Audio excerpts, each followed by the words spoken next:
All right, what's up, YouTube? So I got the Jevries Red Cat 1959 Chevrolet Impala RC Lowrider. So what I've done lately is I did the headlights. Tail lights. I did some of the decals on the interior. I did the skirts on it. I'm gonna show y'all. Turn it around right quick. Did the skirts on it. Show y'all the tail lights first.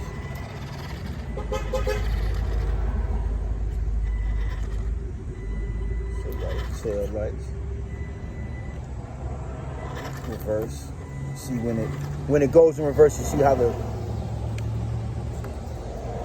when it goes in reverse, how you actually see the reverse lights. Then when you stop, you're just braked. Then when you pull off, it just dims like a car would really do. Pretty dope, right? Pretty dope.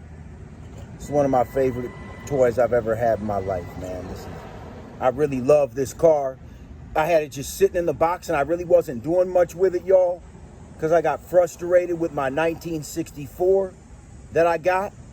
I changed the front coils out and I lost my hop. And I was like, you know what? Then I was putting it back together and one of the screws stripped and I couldn't tighten it. So I just said, fuck it, and just put it back in the box and let it sit and never pulled my 59 out, right? So now I done pulled the 59 out, doing my thing, you know, pulled the 59 out. I still got to adjust the skirts though. The skirts need to go a little bit wider because they're catching on the rim.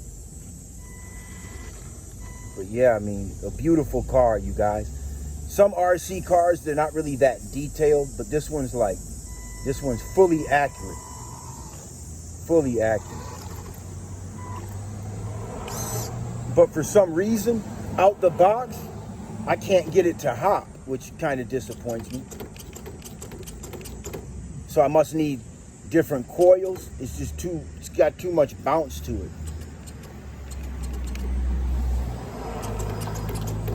It doesn't have enough. It just doesn't have enough catch. You know? So I was kind of surprised. I was disappointed, like, damn. I figured it would hop out of the box, you know? We got that 3-wheel going. I got these things protecting the bumper underneath that you can't really see. I don't even want the bumper touching the ground. I shouldn't even have this thing outside.